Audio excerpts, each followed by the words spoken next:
Hello students, welcome to EPG Pathshala. I am Rashmi Sinha from Indira Gandhi National Open University. Today we are going to talk on the module IMP Role of Maternal Education from the paper Human Growth, Development and Nutrition. Now what are we going to learn in this module? The main objective of this module is to bring out the strength that education has in women's life, which could completely modify and bring a shift. At the end of the reading, you will get to know what is maternal education, the need to study the role of maternal education, 3. The effect of maternal education on child's health, 4th, the effect of maternal education on maternal health, 5. What are MDGs in respect to health of child and women, and finally, what programs have been initiated by the government to promote maternal education. Let us understand what maternal education means. Maternal education is generally defined as number of years of schooling a mother has completed, or in other words, the highest educational degree or diploma a mother has achieved. Various dimensions of child's life get affected with the influence of maternal education in both positive and negative ways. Most of all, it affects the social and emotional development, cognitive development, academic score, grades, and most essentially of all, mother's life itself. Generally, in demographic researches, it is observed that child mortality differentials are highly dependent on relationship status of maternal education and child survival, which in turn yields the socio-economic behavioral factor affecting the mortality rates. But in anthropological work, we are less concerned about the kind of relationship and would find this task studying role of culture and social change in terms of individual characteristics as surprising. Henceforth, anthropological definition of the phrase maternal education suggests a rational actor model where a person or an actor makes decision about the behavior based on rational analysis on advantages and disadvantages linked with possible actions or inaction. In simpler terms, the phrase identifies a central individual, the mother, and the word education implies knowledge and skills associated with logical decision making. Demographic findings yield consistent and persuasive monotonic decline in infant and child mortality rates, which are associated with the increasing educational status of mothers. However, it is not clear whether education should have such a universal effect on the risk of child death, and most importantly, what constitutes the essential component of such a strong association. This raises up the need to unfold the packaging of this complex association. On the other hand, anthropologists are concentrating on the acquisition of literacy among women and show that rationality exists as an essential parameter of all societies. Need to study the role of maternal education. Education should not be seen as a single act but as a social process involved in instructing, acquiring, and transforming knowledge. Apart from being a process associated with socio-economic development, education can transform demographic regimes through changes in individual actions. It has transformative action on one's social relations and actions. When associated with women, it yields self-esteem and self-worthy nature of an individual attaining it. Its consequences are hard to evaluate, but evidences show that educated women are likely to be better service users than less educated women. Women often need to be very resourceful, and it seems that education acts as an asset here. Being educated enhances the ability of a woman to express herself, communicate effectively, and evaluate and analyze each and every component of human life. Therefore, it becomes possible to explain why, for instance, the difference in childhood survival related to maternal education that persists in urban areas where there is much greater availability of health services. Thus, the positive effect of education on women's care for their children manifests less in direct changes in domestic behavior, but more in general transformation of women's social value. In this sense, education continues to remain a proxy for other social factors. The question could be turned round by seeing not an educated woman as a product, but education as a part of an individual. Why do some women in adverse circumstances persist in getting educated? Or do the same characteristics that led them to study make them more confident, more able to confront recalcitrant health workers? As Dasgupta says, that women's basic abilities and personality characteristics, independently of education, occupation, income, and wealth, can alone explain to a large extent the survival chances of their children. That is, education is acting to reinforce pre-existing circumstances and traits that are favorable to effective mothering in later life. Health theories associated with education. One theory, which was developed by economist Michael Grossman, focuses on education and schooling as a central factor in demand for health. The Grossman theory asserts that those who have obtained high levels of education are more efficient producers of health. Here, when he talks about higher education, he meant schooling. Given that health is a function of medical care, environment, and lifestyle, the health production function shifts up and becomes steeper with more education because people can produce it more efficiently. For example, those who are educated have acquired the understanding of technology and knowledge of medical and other market inputs that are necessary in producing positive health outcomes. Thus, the demand for health of those obtaining higher levels of education is greater. Another theory that was developed by Victor Fox focuses on time discounting as a method in which people chose to invest in both education and health. Those who possess high discount rates favor investments that produce immediate returns, while those with low discount rates prefer investments with long-term benefits. Prediction through studies on maternal education. Education is believed to be the key to upward social mobility of a child as well as well-unit family. What it does? 1. It predicts child's academic achievements that includes reading skills, mathematical thinking skills. 2. It proves to be a good indicator of one's peer relationship. And 3. It would also predict child's externalizing and internalizing behavioral problems. Role of maternal education. Clearly, mother has essential role in child's, families and her own health life, where her education acts as a valuable add-on. Therefore, at this point of time, it becomes necessary to assess the degree of influence that the add-ons has on other intervening variables such as the probability of child survival, child's social, behavioral, emotional, and cognitive development, child's nutritional status, immunization, and vaccination events associated to a healthy life, child's mortality rates, fertility rates, and most important of all, the maternal health itself. Maternal education influences child survival. The influence of mother's education in the event of child upbringing through various pathways other than some socioeconomic determinants were firstly put into action by Cladwell way back in 1979. Cladwell suggested three main pathways through which mother's education might enhance child's health survival. A. Shift from fatalistic acceptance of health outcomes towards implementation of simple health knowledge. B. Increased capability to manipulate the modern world, including interaction with medical personnel. And C. Shift familial power structure, permitting educated women to exert greater control over health choice for children.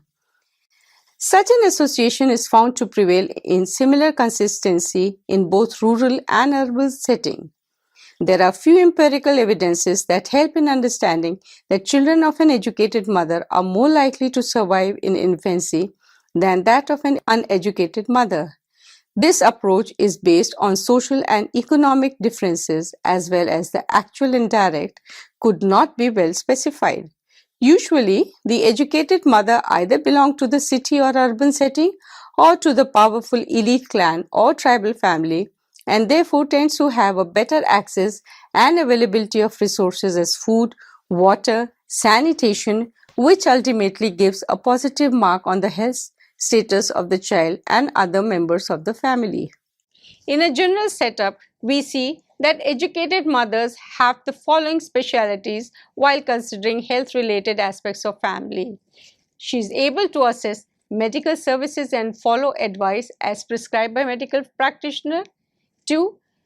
She has a greater power of fulfilling the responsibility of giving proper care to unhealthy child or other member of the family, engage in child care practices and enhance child health. According to John Hopcraft in a paper published by United Nations, maternal education is a very powerful and pervasive correlate of child survival. Moreover, the association of child survival with maternal education remains strong in the face of a wide range of other control. Maternal education affects child survival in two ways. Number one, the first way is known as the household production of health in the health economics literature. It happens through better child care practices and higher standards of hygiene at home and more rational and greater use of preventive and curative medical services. It is hypothesized that the effectiveness with which basic child health promoting inputs such as personal hygiene, prenatal and postnatal care, and feeding practices are combined improves with the level of education of the mother. It is also argued that education gives greater independence to the mother who will help her take child health promoting decisions without any hindrance. Number two is the influence is through the superior health seeking behavior of educated mothers. There is a considerable empirical evidence from the less developed countries in all parts of the world that the propensity to use preventive and curative health services for self and children are high among educated mothers. Educated mothers are also found to have superior knowledge of diseases and they seek timely treatment more often. However, some studies deny superior healthcare knowledge on the part of educated mothers, particularly among those with lower levels of education. There are some associations of child survival with women's education that are not considered in demographic literature. I am going to enumerate them. A. Increase in age at marriage leads to improved maternal health during age at first birth and thus a healthy child is born.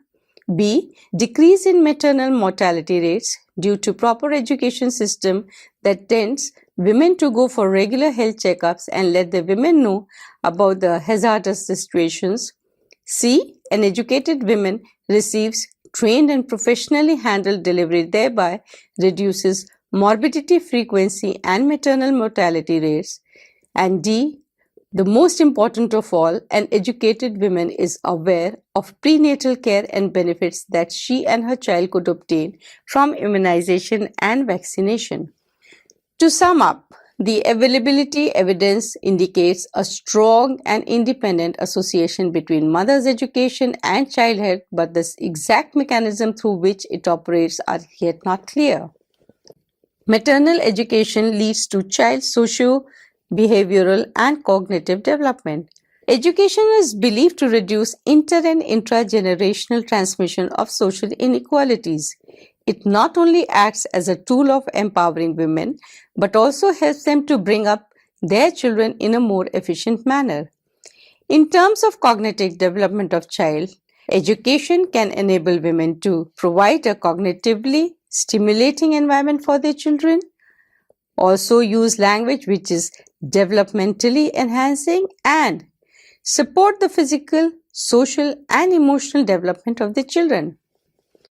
However, In the delicate equilibrium of intra-household relations, the mother-child interactions can be heavily affected by the maternal health of the mother.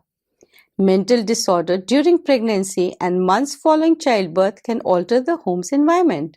It can also reduce mother's engagement with and alters mother's speech towards the child and impact on the overall quality of parenting provision. As a result, children of mothers who suffer from mental disorders tend to be affected in their growth, show emotional and behavioral, as well as high rates of insecure attachment and depressive behaviors. Poor maternal mental health also has important consequences on children's cognitive functioning and their overall school achievements. Given that maternal education is a key factor for enhancing child development and that maternal mental health problems can hinder this process, the role of maternal education as a protective factor becomes crucial. Generally speaking, there are three hypotheses pertaining to the role of maternal education on cognitive development of the child. Let's handle each of them one by one. First, education can reduce the risk of maternal health disorders, in particular depression. This is because education has direct effects on self-esteem, confidence, and locus of control, which impacts on overall mental well-being. Previous studies have found that education has a direct association with depression, in particular for women, that the impact of education on health strengthens with age, and that the relationship between education and women's mental health is particularly important during motherhood. Second hypothesis is that maternal education can attenuate the negative effects of maternal mental health disorders on child development.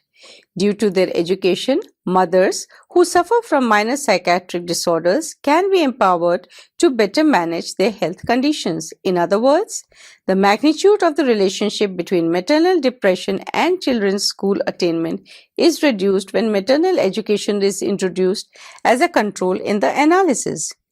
Importantly, the third hypothesis states that education can change the nature of relationship between maternal mental health problems and child development, moderating the consequences of maternal mental health for children and hence affecting the intergenerational transmission of disadvantage.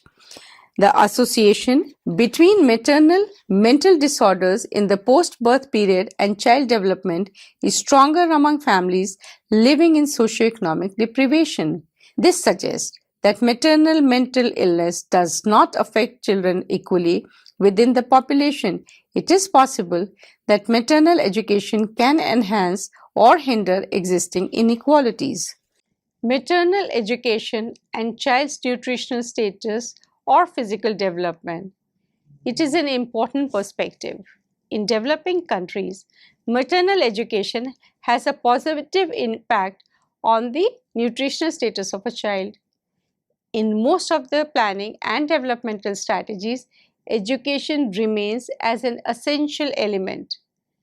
The effect is particularly strong for a female education. Particularly in India, education has been shown to explain the downfall of malnutrition and death, and even low levels of education have been shown to increase child survival prospects and health-related behaviors. But the situation doesn't prevail as it is throughout the world. Exposure time plays an essential factor that affects the child care.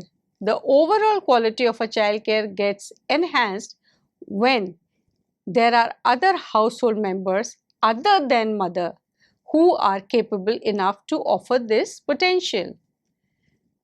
Moreover, positive association between child nutrition and community level maternal education gives evidence that children benefits from living in a literate communities, as there are lower frequencies of child stunted growth or undernourishment. Maternal education and child mortality rates. Some statistical evidence support that maternal education improves child health and decreases the risk of child mortality. Studies evidence negative relationship between maternal education and child mortality rates, and this type of relationship is universal. Therefore, one needs to answer what could be the causal mechanism that underlie it, especially in spatial, cultural, and temporal context. Generally, this type of relationship is improbable and to a large extent depends on socioeconomic and cultural settings in which women may acquire some education, schooling, or teaching process. Relationships between women's role and mortality of children are harder to obtain and interpret, especially in the developing countries. It is a genuine case that education gives women the power and confidence to take decisions. Caldwell in 1979 argued that three factors are of a great importance in this respect. 1. Reduction in fatalism in the face of children's ill health. 2. Capability in manipulating the world. 3. Change in traditional balance of families' relationship that shifts the focus of power away from patriarch and mother-in-law and ensures that a greater share of available resources is devoted to children. In September 1994, 186 national delegations and thousands of NGOs met at Cairo for UN International Conference in Population and Development. Most of the participants agreed upon having urgent need to invest on imparting education to female section of society. The program of action argues that raised levels of women's education will ultimately reduce mortality rates along with the fertility level and thereafter will act as a cornerstone of demographic and healthy policy in developing nation. What are the causes of child illness and death? Most important and influencing factors leading to child morbidity and mortality are A. Poverty, B. Undernutrition and malnutrition, C. High fertility, and D. Short birth intervals. Infant mortality rate, defined as number of infants per thousand live births in a population, measures an outcome of development process as it is known to be result of wide variety of outputs. 1. Nutritional status and health knowledge of the mothers. 2. Level of immunization and oral rehydration therapy. 3. Availability of maternal and child health services. D. Income and food availability in the family. E. Availability of safe drinking water and basic situations. And F. Safety of the child's environment, among other factors. Maternal education and immunization or vaccination process of child. Immunization is a vital key to the health and survival of infants and children in the United States and around the world. According to Global Alliance for Vaccines and Immunization, of the over 10 million deaths among the children under 5 in 2002, about one quarter were attributable to diseases that are already or soon will be vaccine preventable. World Health Organization in 2001 defined health is a complete physical, mental, and social well-being state and not only absence of disease or ailment.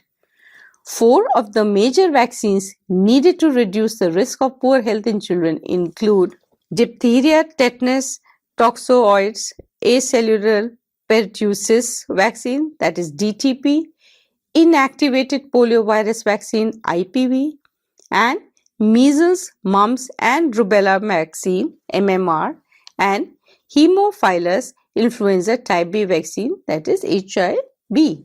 The National Network for Immunization Information reports that the likelihood of contracting the disease and becoming violently ill is 30 times greater if not immunized. Now, the question arises, how does the level of education of a woman affect the immunization process of a child? In countries where child malnutrition is generally low, frequency of immunization provides a good indicator of actively induced and promoted child health post-pregnancy. There is a standardized level of completeness directed with respect to overall age structure of a woman that is applied to age-specific immunization and overage is in each educational category. Moreover, There exist driving forces behind the immunization process when women classified on the basis of degree of attainment of education. Streatfeild's study reflected two different sets for this as one, for educated women, it occurs due to knowledge about the profits of immunization and its protective action. Two, social conformity and compliance with local authorities were the influencing forces for immunization process in case of uneducated women. Hence, conducting more and more of health education campaign and programs aiming at maternal child health and child survival should be given a widespread approach so that every woman from every household gets educated at their best and made aware about the beneficial immunization process. Maternal education and maternal health status. Maternal education as a concept encompasses the process of family planning, preconception, prenatal, and postnatal care. Maternal health is depicted through health of a woman during pregnancy, childbirth, and postpartum period, motherhood. For too many women, it is associated with suffering, ill health, and death, and hemorrhage, infection, HBP, unsafe abortion, and obstructed labor still are major direct causes of maternal morbidity and mortality. Preconception care may include providing education, health promotion, screening, interventions for women of reproductive age to reduce risk factors that might affect future pregnancies, while prenatal care is the comprehensive care that women receive and provide for themselves throughout their pregnancy. Women who begin prenatal care early in their pregnancies have better birth outcomes than women who receive little or no care during their pregnancies. Postnatal care includes recovery from childbirth, concerns about newborn care, nutrition, breastfeeding, and family planning. Immediately after delivery occurs a very critical period for newborns and mother. Two-thirds of all maternal deaths occur in this postnatal period. Most women do not have good access to health care and sexual health education services. According to a survey, a woman in sub-Saharan Africa has 1 in 6 chances of dying in pregnancy or childbirth compared to 1 in 4,000 risk in developing country, the largest difference between poor and rich countries of any health indicator. Lesser percentages of death occur in developed countries, showing that they could be avoided if resources and services are easily and sufficiently available. At least 20% of the burden of disease in children below the age of 5 is related to poor maternal health and nutrition as well as quality of care at delivery and during the newborn period. Yearly, 8 million babies die before or during delivery or in the first week of life. Further, many children are tragically left motherless each year. These children are 10 times more likely to die within 2 years of their mother's death. Let's have the look at this. You can see this world map which shows the maternal mortality ratio by a country in the year 2005. Uneducated women especially belong to underdeveloped rural settings where the delivery of newborn occurs at home through unprofessional person and untrained support. Many girls die during labor, most importantly the teenage mothers whose newborns are at risk of suffering from malnutrition or death. In fact, girls giving birth before the age of 15 are 5 times more likely to die during childbirth than women in 20s or more. Globally, more than 120 million women in the age group of 15 to 49 years cannot delay or avoid pregnancy due to the lack of contraceptives, while 40% of all pregnancies are unintended, with high rates among poor, young, uneducated women. A lack of educational services contributes to keeping women out of school and out of marketplace, further increasing the health risk for themselves and their children. Maternal mortality ratio is measured per 100,000 live births. Measuring maternal mortality accurately is difficult except when comprehensive registration of deaths and of causes of death exists. Maternal deaths are clustered around the intrapartum The most common direct cause globally is obstetric hemorrhage. Other causes are obstetric hemorrhage, anemia, sepsis, infection obstructed labor, hypertensive disorders, and unsafe abortion. Some of the major maternal health associated risk factors are high frequency and less spacing of birth, low nutritional level, stature and low maternal age, inappropriate medical and midwife support, unavailability of emergency and intensive treatment if were necessary, lack of management capacity in the health system. Another risk to expectant women is malaria. It can lead to anemia, which increases the risk for maternal and infant mortality and developmental problems for babies.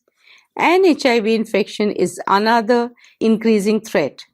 Mother-to-child transmission of HIV continues to be a major problem, with up to 45% of HIV-infected mothers transmitting infection to their children.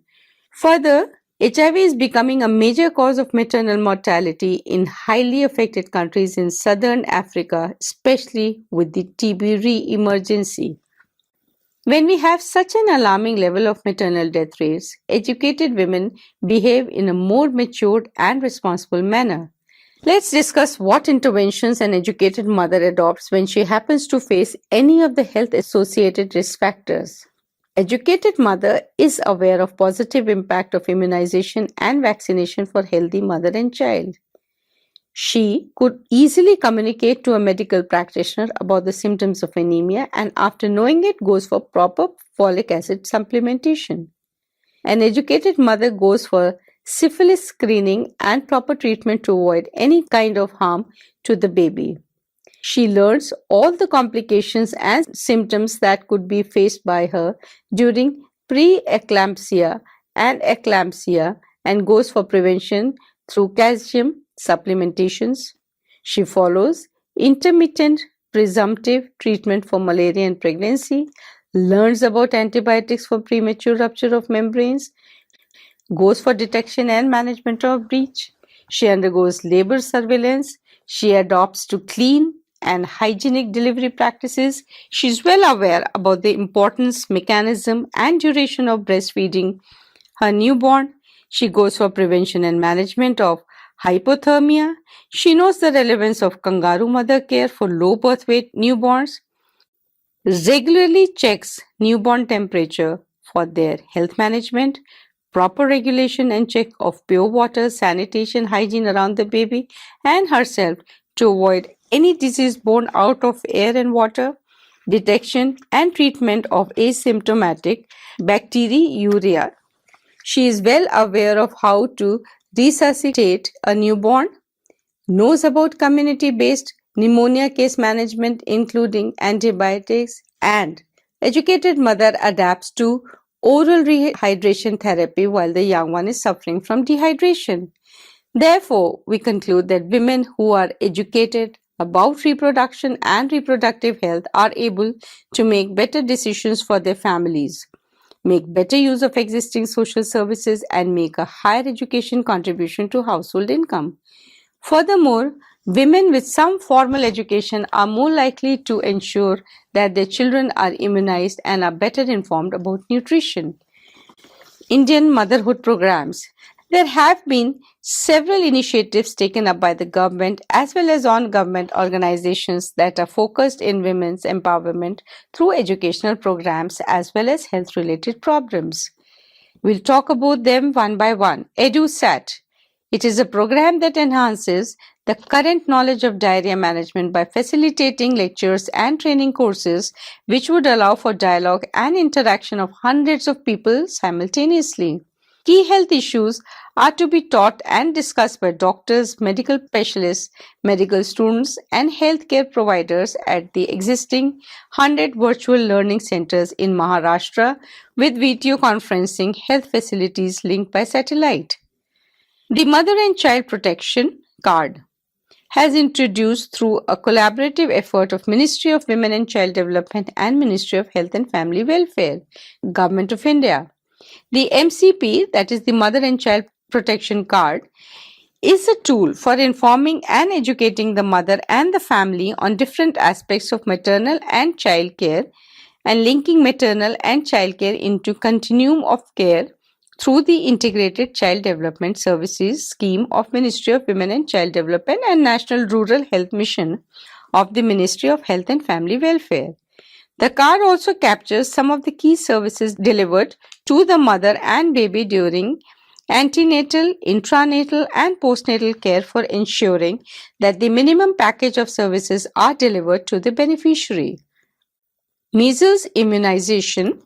This reduces the incidence of diarrhea by promoting measles vaccination within the first year of child's life. 100% immunization coverage against measles is the program goal. IAP Immunize India is the world's largest vaccination reminder service and is available free of cost to parents anywhere in the country. It is a national non-profit initiative promoted by Indian Academy of Pediatrics. It aims to prevent 500,000 child deaths and disabilities by 2018. Then another one is program is UNICEF's India Ammaji video on health phone. The Ammaji Health and Nutrition Education series of 42 videos help improve and save children's and mothers' life. They aim to promote changes in knowledge, attitudes, practices, and beliefs through key messages in the major health topics. It is the expectation from videos that they will help rural women understand the benefits of recommended behavior, address some of the constraints in their social environments, adopt simple household behaviors, and across frontline workers like the Anganwadi workers, ANMs, Ashas, Panchayats, etc. in their communities. They are designed to be used as interpersonal communication tools by individuals and frontline workers in giving out important information to women and caregivers. UNICEF's Awaaz Do program to raise voice and to right to education for every children in India. Then Mahila Samakhya program. This program was launched in 1988 as a result of new education policy. It was created for the empowerment of women from rural areas, especially socially and economically marginalized groups. When the SSA was formed, it initially set up a committee to look into this program, how it was working, and recommends new changes that could be made. Another program, Kasturba Gandhi Balika Vidyalaya Scheme, was launched in July 2004 to provide education to girls as the primary level. It is primarily for the underprivileged and rural areas where literacy level for females is very low. The schools that were set up have 100% reservation, 75% for the backward classes and 25% for below poverty line females. Then there is Beti Bachao Beti Padhao mission that has been initiated to decrease the rates of female feticide and female infanticide, keeping in mind the low sex ratio and better performances of females in different areas. Thus, the aim is to promote the education amongst girls who can take the levels of success and achievement across the globe, and it is possible if antisocial practices are controlled. National Program for Education of Girls at Elementary Level was launched in July 2003. It was incentive to reach out to girls who the SSA was not able to reach through other schemes. The SSA called out to the hardest to reach girls. This scheme was covered by 24 states in India. Under this scheme, model schools have been set up to provide better opportunities to girls. One notable success came in 2013 when the first two girls ever crossed the top 10 ranks of the entrance exam to Indian Institute of Technology. Sibala Leena Madhuri ranked 8th and Aditi Ladha ranked 6th.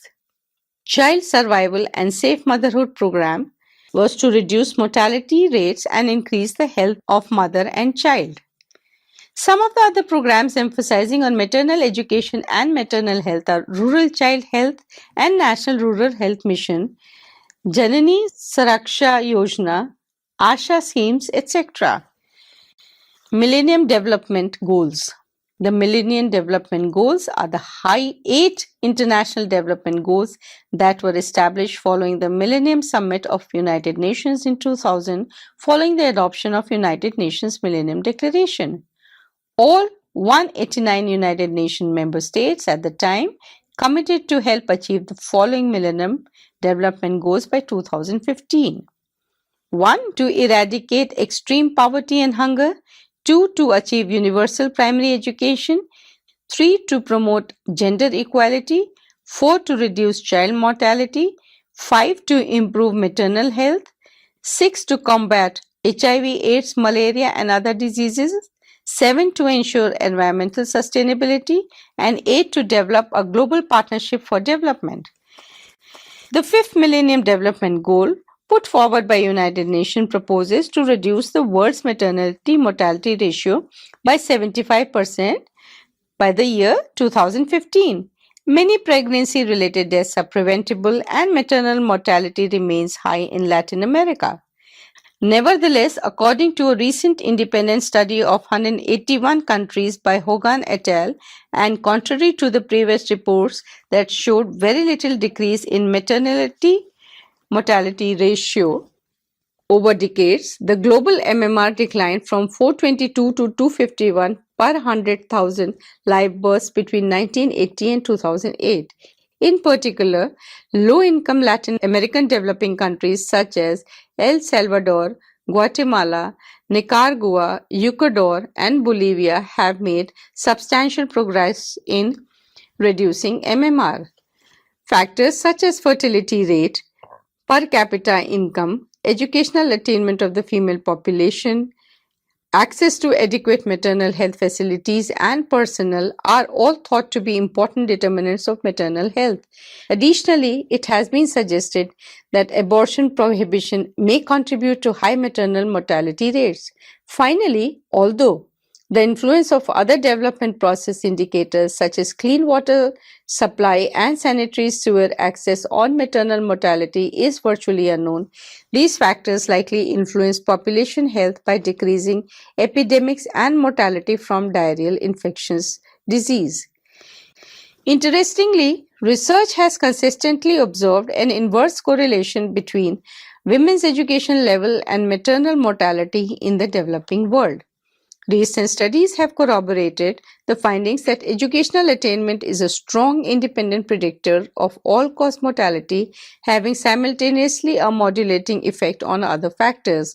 Although it has been suggested that increasing women's education level contributes to modulation of other variables known to influence maternal health, such as reproductive behavior and access to maternal health facilities, this effect on MMR decline has yet to be demonstrated mathematically. However, this may be severely limited by the paucity of large and continuous parallel time series in developing countries.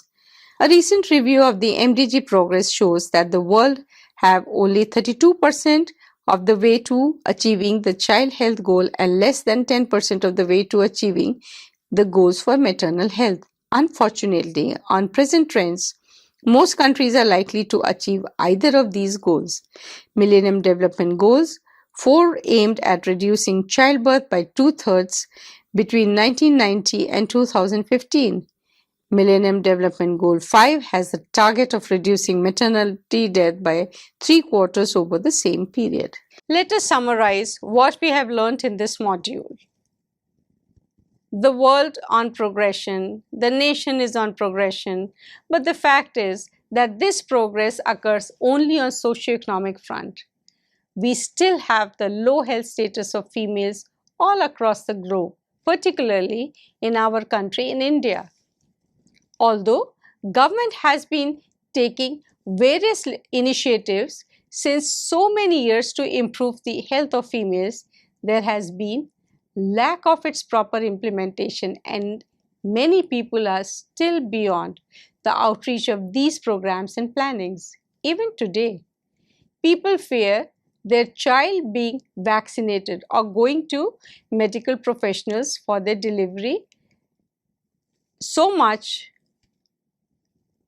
the need of the hour is to create proper awareness among people to provide them with proper amenities and, most importantly of all, promoting women education. There should be such policies and programs designed to implement evidence-based strategies and detailed micro-level planning. We need proper management to keep an eye on all governmental programs and others, assessing their achievements and developmental records on regular basis. We need improvement in health and education infrastructure. We need to promoting gender equality so that girls may attain same status and responsibilities that a boy does. But this is not a day's work. Such kind of proper planning and implementation will take a decade or so. Thank you.